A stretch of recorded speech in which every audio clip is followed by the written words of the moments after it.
नमस्कार मेरे विद्यार्थियों, आपकी मंगल कामना के साथ और आज एक नए पाठ के साथ मैं आपकी हिंदी विषय की हिंदी अध्यापिका आपका हिंदी की ई कक्षा में हार्दिक स्वागत करती हूँ। विद्यार्थियों, आज हम कक्षा 6वीं में विषय हिंदी में पाठ्य पुस्तक ज्ञान सागर से रहीम द्वारा रचित दोहे का अध्ययन करने वाले हैं। हाँ विद्यार्थियों, रहीम जी का पूर्ण नाम था अब्दुल रहीम खान खाना। आइए विद्यार्थियों, रहीम जी का हम संक्षिप्त परिचय जानते हैं। अब्दुल रहीम खान खाना अर्थात रहीम का जन्म 17 दिसंबर सन 1556 में लाहौर में हुआ और रहीम जी बचपन से ही मुगल दरबार से संबंध रखते थे। पिता और माता बैरम खां और माता सुल्ताना बेगम। रहीम जी दानी स्वभाव के थे और तुलसीदास के परम मित्र थे। रहीम दास जी की रचनाएं रहीम दोहावली, रहीम सतसही, रहीम रत्नावली आदि। रहीम की कविताओं का विषय श्रृंगार, नीति और प्रेम का है। कृष्ण संबंधी दोहे भी हैं। रहीम जी का अवधी और ब्रजभाषा दोनों पर ही समान अधिकार था। कविताओं के लिए सामान्य ब्रजभाषा का ही प्रयोग करते थे। रहीम जी की मृत्यु 1627 में हुई थी। विद्यार्थियों, मैं दोहे का गायन करती हूँ, आप भी मेरे साथ साथ दोहे का गायन कीजिए।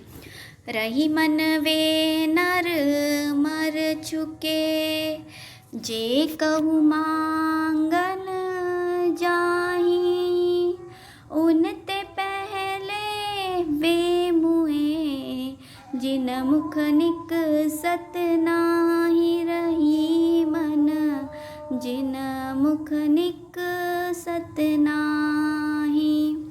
विद्यार्थियों, सर्वप्रथम हम शब्दार्थ से अवगत होते हैं। नर मनुष्य, मुए मरे हुए, मुख मुंह। प्रस्तुत दोहे के माध्यम से रहीम जी कहते हैं कि जो मनुष्य किसी से कुछ मांगने जाते हैं वे मरे हुए व्यक्ति के समान होते हैं। अर्थात जो व्यक्ति मेहनत परिश्रम करना नहीं जानता है, वह केवल मांग कर अपना जीवन बिताना चाहता है, ऐसे व्यक्ति को रहीम जी मरा हुआ व्यक्ति बताते हैं। और रहीम जी आगे कहते हैं कि उनको अपने जीवन में कभी भी मान सम्मान नहीं मिलता है, लेकिन रहीम जी कहते हैं कि उससे पहले तो वह व्यक्ति मरा हुआ है या उसे मरा हुआ समझा जाएगा जो मांगने वाले को देने से इनकार कर देता है। रहीम जी कहते हैं कि वह व्यक्ति तो सर्वप्रथम मृत होगा जो किसी की मदद नहीं करता है, जो किसी की सहायता नहीं करता है। तो हमें हमेशा ज़रूरतमंद लोगों की मदद करनी चाहिए, सहायता करनी चाहिए।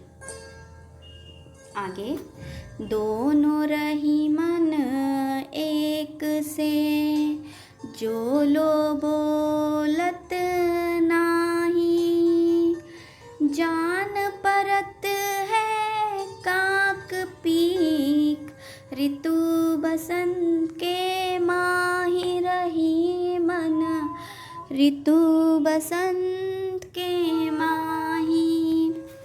आइए सर्वप्रथम हम शब्दार्थ जानते हैं। काक कौवा, पीक कोयल।